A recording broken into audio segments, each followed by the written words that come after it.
I'm standing beside a river right now. Not metaphorically, actually standing here, watching the water move past me with that ancient indifference rivers have perfected over millennia. I've been coming to this particular spot for nearly 30 years, and I can tell you with absolute certainty, this is not the same river I visited 3 decades ago. Of course, you'll say I'm being pedantic. It's the same river, Adrian. Same banks, same name on the map, same stones beneath the surface. But is it? The water that rushed past my feet in 1995 is somewhere in the ocean now, or locked in ice at a polar cap, or falling as rain over a city I've never visited. Every molecule has been replaced countless times. The riverbed has shifted. The stones have tumbled and settled in new configurations. Even the banks have eroded and reformed. So what makes it the same river? The Greek philosopher Heraclitus understood this 2,500 years ago when he said you cannot step into the same river twice. But he went further than most people remember. He said you cannot step into the same river twice because you are not the same person who stepped in the first time. The river changes, you change, everything flows. Panta rei. Yet here we are, in the 21st century, still desperately trying to build dams. Not physical dams, though we build plenty of those too, but psychological ones, identity dams.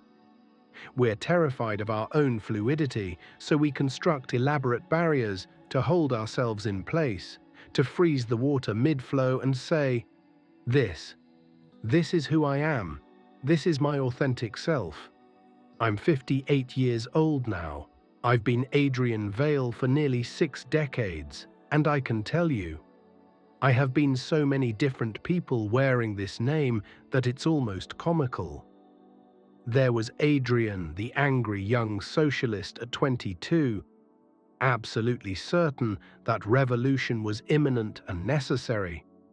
There was Adrian, the disillusioned academic at 35, buried in books, convinced that wisdom lived only in footnotes and citations. There was Adrian, the silent wanderer at 47, who spent a year barely speaking, just walking through landscapes and listening. Which one was the real Adrian? All of them, none of them. The question itself is the problem. We live in an age obsessed with identity. Finding yourself has become a cultural imperative, a secular pilgrimage we're all expected to undertake. We're told to be authentic, to stay true to yourself, to discover your purpose. Entire industries have been built on this premise. Self-help books, personality tests, coaching programs, retreats where you pay thousands of dollars to sit in a circle and declare your core values. But what if the entire premise is flawed? What if there is no fixed self to find, no essential core to discover, no authentic identity waiting to be excavated from beneath the rubble of social conditioning? What if you are not a house with a foundation, but a river with a current? The house metaphor is seductive. We love architectural language for identity. We talk about building character, about having a solid foundation, about core beliefs and fundamental values. We speak of people who know who they are with admiration, as if they've successfully constructed an internal fortress that can withstand any storm. But look closely at what this metaphor demands. A house must be static. It must resist change. Its virtue lies in its permanence, its ability to remain standing against time and weather. A house that constantly shifts its walls, that rearranges its rooms every few months, that changes its foundation, we'd call that house unstable, dangerous, uninhabitable. And yet, that's exactly what we are. I remember a conversation I had in Kyoto 7 years ago with a Zen monk named Takeshi. We were sitting in a garden that had been maintained for 400 years, and I asked him how they kept it looking the same for so long. He smiled, that particular smile that tells you the question itself has missed the point, and said, "We don't keep it the same. We keep it changing in the right way." The garden required constant attention, pruning, raking, replanting. Left alone, it had become wilderness within a few seasons. But the goal wasn't to freeze it in time, to preserve some idealized version from centuries ago. The goal was to maintain the process of the garden, to honor its nature as a living system while guiding its transformation. The garden is a verb, not a noun, Takeshi told me, just like you. But we don't want to be verbs. Verbs are unstable, ongoing, never finished. We want to be nouns, solid, definable, complete. We want to say "I am," followed by a list of permanent attributes, not "I am becoming," followed by uncertainty. So we build dams. What does it look like when we build these dams? How do we attempt to stop the river of our own becoming? First, we construct narratives. We take the chaotic, contradictory flow of our experiences and force them into a coherent story with a protagonist who remains essentially unchanged. I've always been someone who, ever since I was young, I've been the type of person who, these phrases are dam-building materials. We select certain memories and elevate them to defining moments, while conveniently forgetting others. We create origin stories that explain our current selves, as if we've been traveling toward this particular identity all along, as if everything has been leading here to this fixed point of who I really am. I found an old journal of mine last year from when I was 26. I barely recognized the person who wrote it. His concerns, his certainties, his passionate declarations about what mattered most, they felt alien to me. There was a passage where I wrote with absolute conviction, "I will never compromise my principles for comfort. I would rather be poor and honest than wealthy and complicit." Well, 26-year-old Adrian, I hate to break it to you, but 58-year-old Adrian has made plenty of compromises. I've accepted money from institutions I once would have protested. I've stayed silent when speaking up would have cost me opportunities. I've chosen comfort over confrontation more times than I can count. Does that make me a hypocrite? A sellout? Someone who betrayed his authentic self? Or does it make me a river that has flowed through different terrain? The second way we build dams is through consistency. We become terrified of contradicting ourselves, of changing our minds, of wanting different things than we wanted before. We treat our past statements as binding contracts with ourselves. But you said you loved this city and would never leave. But you always said you wanted children. But you've always been an introvert. These accusations, and they are accusations, treat change as betrayal. They demand that we remain loyal to previous versions of ourselves, as if those versions have some superior claim to authenticity simply because they came first. I knew a woman in Berlin, a painter named Claudia. She'd been painting abstract expressionist work for 20 years, bold, gestural, chaotic canvases that had earned her a solid reputation in the contemporary art world. Then at 53, she started painting realistic portraits. Quiet, careful, almost photographic portraits. The art world was confused, then critical. Her dealer told her she was diluting her brand. Critics said she'd lost her way. Friends asked if she was having some kind of crisis. But when I asked her about it, she just shrugged. I spent 20 years painting one way because I needed to. Now I need to paint differently. The river has turned a corner. She lost her gallery. Some collectors lost interest. But she seemed more alive than I'd ever seen her, more engaged with her work. She'd stopped building the dam of Claudia the abstract painter and let herself flow into new territory. The third way we build dams is through labels. We collect identities like badges: introvert, creative, logical, spiritual, practical, adventurous. We take personality tests and nod with satisfaction when the results confirm what we already believed about ourselves. We join tribes based on these labels and defend them as if they're objective truths rather than temporary descriptions.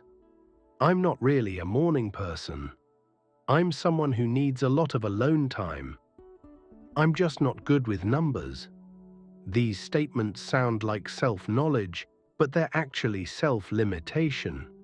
They're attempts to fix the river in place, to say this far and no further. They're predictions masquerading as descriptions, and we make them come true through sheer repetition. Here's what happens when you try to dam a river. The water doesn't stop flowing. It can't.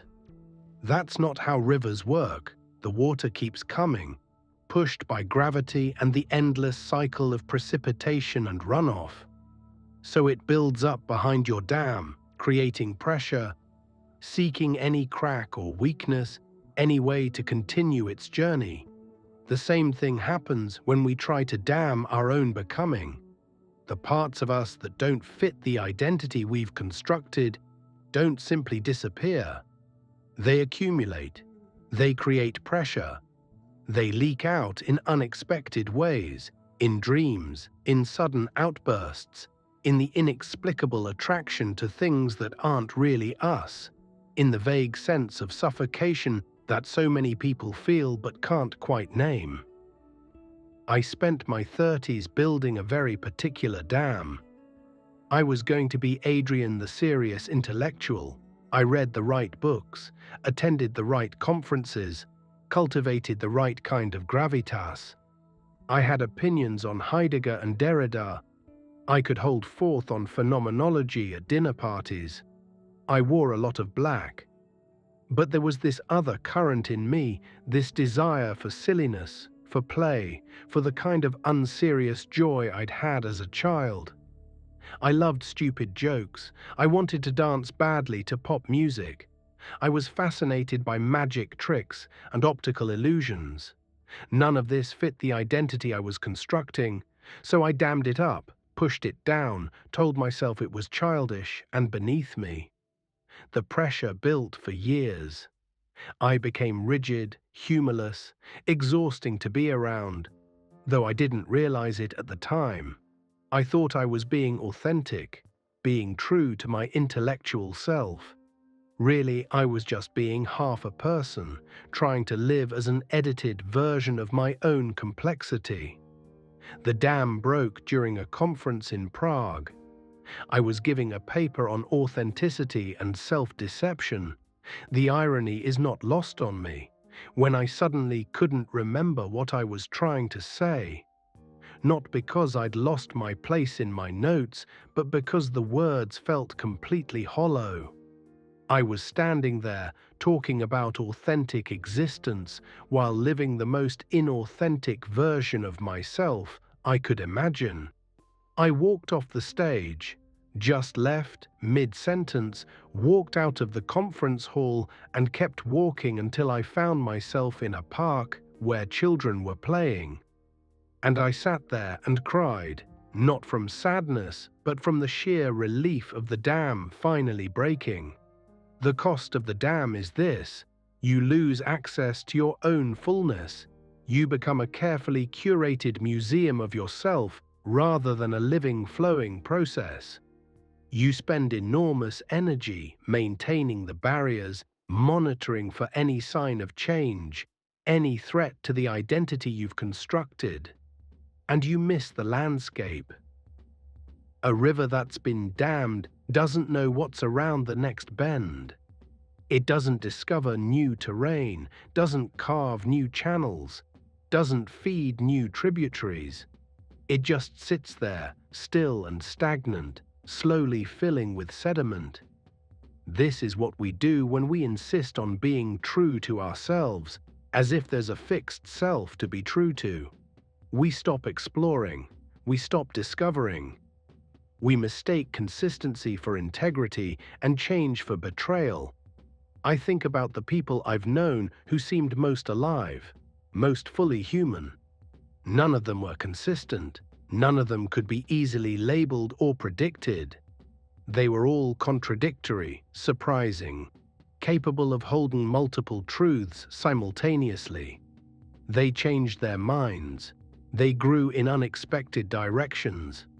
They contained multitudes, as Whitman said. They were rivers, not dams.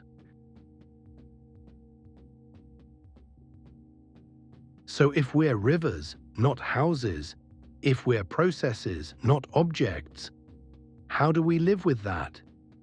How do we function without the security of a fixed identity? First, we have to distinguish between the river and the landscape it flows through. The landscape provides context, direction, even obstacles that shape the river's path. But the landscape isn't the river itself. Your values, your relationships, your commitments, these are the landscape. They can provide guidance without requiring you to stop flowing. You can be deeply committed to something without pretending you're the same person you were when you made that commitment. I've been married for 31 years. My wife and I are not the same people who stood together at that altar in 1993. We've both flowed through countless changes, become different versions of ourselves dozens of times over. The marriage hasn't survived because we've remained consistent, but because we've been willing to keep meeting each other as new people, to keep discovering who we're becoming. The commitment isn't to a fixed version of each other, it's to the ongoing process of flowing alongside each other, adjusting to each other's changes, creating a shared landscape while remaining distinct rivers. Second, we have to embrace contradiction. You are not one thing, you never have been. You contain competing desires, conflicting values, multiple ways of being that can't be reconciled into a single coherent identity. This isn't a problem to be solved. It's the nature of being human. You can be both introverted and crave connection. You can value stability and long for adventure. You can be rational and mystical, serious and playful, confident and uncertain. Not at different times, but simultaneously, all at once. The dam-building impulse wants to choose one side of each contradiction and declare it the real you. But the river knows better. The river contains all of it, holds all the contradictions in motion, lets them flow together without needing to resolve them. Third, we have to get comfortable with forgetting. Not everything you've been needs to come with you. The river doesn't carry every leaf that's ever fallen into it. Some things sink, some things wash ashore, some things decompose and become something else entirely. You don't have to maintain loyalty to every past version of yourself.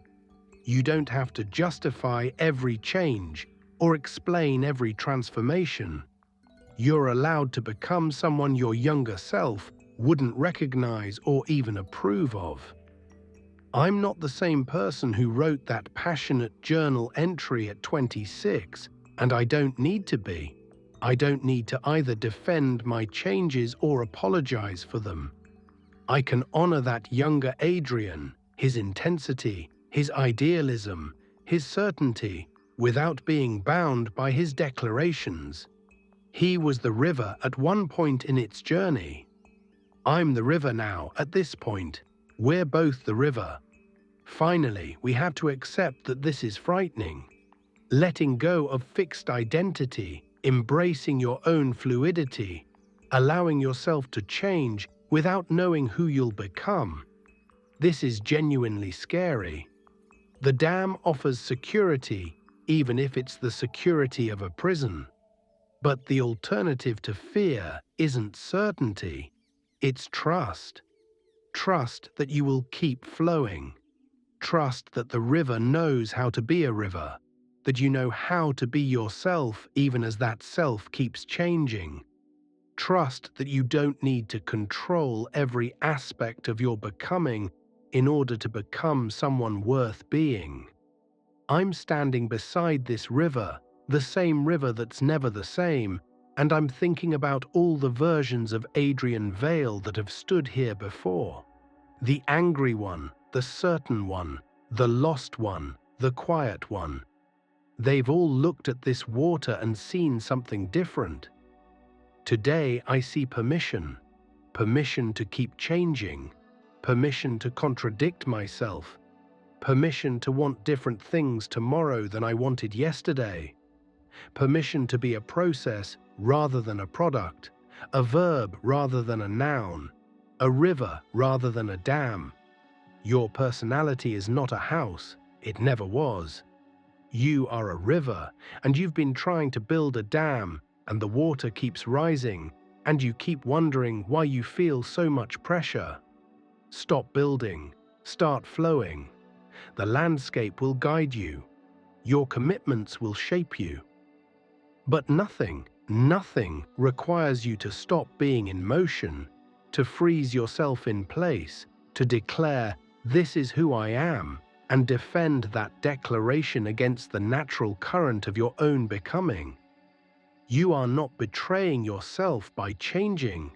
You are not losing yourself by becoming someone new.